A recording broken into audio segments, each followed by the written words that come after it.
నమస్తే. తెలంగాణలో బీఆర్ఎస్ అధికారంలో ఉన్నప్పుడు ప్రవేశపెట్టినటువంటి పథకాలకు సంబంధించి, అలాగే అభివృద్ధి కార్యక్రమాల్లో కోట్లాది రూపాయల విలువైనటువంటి అవినీతి అక్రమాలు జరిగాయి అనేది ఒక ప్రాథమిక అంచనాకొచ్చింది రేవంత్ సర్కార్. దానికి సంబంధించి ఇప్పటికే వందలాది ఫిర్యాదులు. ప్రతి పథకంలో స్కామ్లే అని. ఇట్లాంటి సందర్భంలో చాలా కీలకమైనటువంటి పరిణామంగా మారబోతుంది. ముఖ్యంగా ఈ 10 ఏళ్లలో అప్పటి ముఖ్యమంత్రి కేసీఆర్ ఏవైతే ప్రవేశపెట్టినటువంటి అభివృద్ధి కార్యక్రమాలు, అలాగే స్కీమ్స్కి సంబంధించి ముఖ్యంగా ఫోకస్ పెట్టాలి.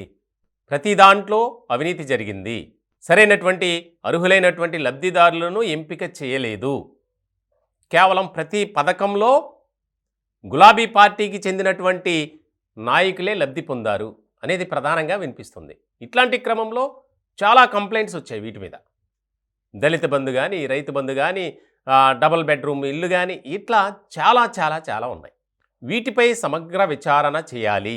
వాటితో పాటు ఏవైతే కట్టడాలు ఉన్నాయో, ముఖ్యంగా కాళేశ్వరం కానీ, అలాగే మిషన్ భగీరథ, సచివాలయం, అమరవీరుల స్తూపం, అలాగే అంబేద్కర్ విగ్రహాల నిర్మాణాలపై ఒక రకమైనటువంటి విచారణ చేయాలి. వాటికి సంబంధించి కేటాయించిన నిధులు గోల్మాల్ అయ్యాయి.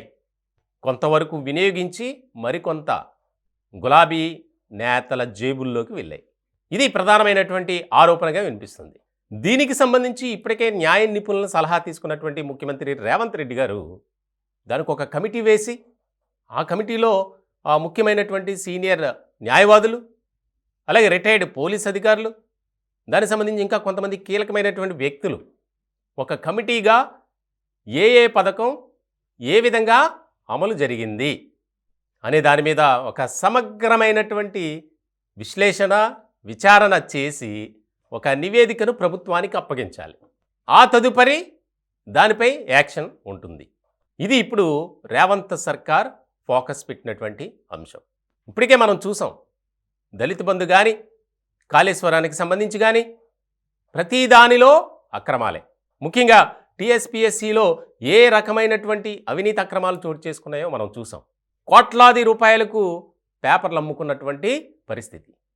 మరి ఇలాంటి సందర్భంలో ఎందుకంటే అప్పటి ప్రభుత్వం చేపట్టినటువంటి ప్రతి కార్యక్రమానికి సంబంధించి అనుమానాలను వ్యక్తం చేస్తుంది కాంగ్రెస్ ప్రభుత్వం. ఎందుకంటే ప్రజలకు సరైనటువంటి పాలన అందించకపోతే రాష్ట్ర ఆర్థిక అభివృద్ధి ఏ విధంగా ఉంటుందో ఒక ప్రత్యక్ష ఉదాహరణగా మనం ప్రజలకు వివరించాలి. కాబట్టి గత ప్రభుత్వం చేసినటువంటి లోపాలను మనం చేయకూడదు.